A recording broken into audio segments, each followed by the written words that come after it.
ভাই 12 বছরের ঘর করলাম, তবু আর মন পাইলাম না। আমি বলে ওরে ভালোবাসিনি, আমি বলে ওর সংসার ধ্বংস করে দিছি।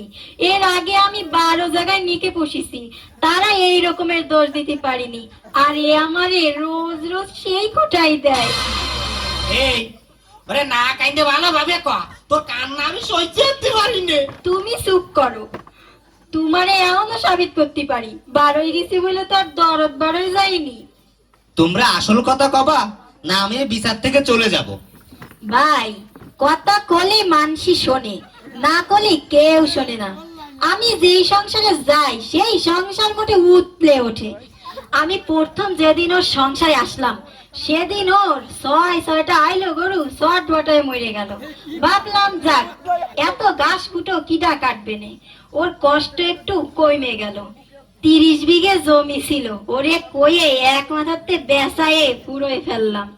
এত জমির জঙ্গল কিডা সাফ করবে নে, ওর এত কষ্ট আমার সহ্য হবে না। তালি আমার কত গুণ আপনি এবার বোঝেন। আমার আগের স্বামীরা এখনো পর্যন্ত আমার গুণগান গায়। ও মা, দাদা দাদির ঘাট ধরে বাইকতে নামাই দিলে তা তো কইলে না। কস্তি বাবু কস্তি, ওর দুটো বুড়ো বাপ মা ছিল, তাই গে গাড় দইরে বাড়িতে নামাই দিলাম। সংসার মোটে একদম ছোট রে নিয়ে আসলাম। কথা কলে মানসি শুনে, না কলে কেউ শোনে না।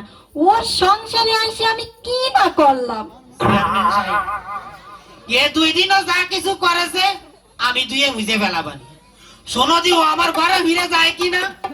এখন সব ঘটনা বাদ, ভাবি তুমি ওর ঘরে ফিরে যাও। একটা সোয়াল আছে, সোয়ালটার মুহির দিকে তাকায়ে ওর সংসারে ফিরে যাও। ভাই, পেট থাকলে ওরা বউ চাল বাল বানানো যাবে না। ভাই, এই রকমের বউ হবাইতে বিটা মানুষ তো আমি কোনো জায়গায় দেইনি। আমার একই কথা, আমি ওর ঘর করবো না তো করবোই না। এই চলো। বলো ঘর না কলিক বারান্দা করিয়ে যা, বারান্দা করিয়ে যা। চেয়ারম্যান সাহেব, বউর অন্যায় ফালি, বউরা ঝগড়া এলি হয় নারী নির্যাতন। হ্যাঁ, বউ থাকতে বিয়ে এলি হয় যৌতুক নির্যাতন। আচ্ছা। এই বিচার তোমরা করো না? আর বউ যে আমাকে থুইয়ে এই তো 12 হয়ে গেল, তাই আর একজনের সাথে নিয়ে বসলো, তাহলে এইটা কি হলো? পুরুষ নির্যাতন। হ্যাঁ, তাহলে এই পুরুষ নির্যাতনের বিচারটা কই? বিচার চাই, বিচার হ্যাঁ, বিচার চাই, আমরা বিচার চাই, সবাই বিচার চাই, বিচার দাও। বিচার চাই। বল্টু, এই বল্টু, এই তো মারে খোঁজ, দেখ কোনে গেল। আব্বা, মা ঘরে তো বাচ্চি রে। জোরে ডাক দে। ও মা, তুমি আমার থেকে কোনে গেলে?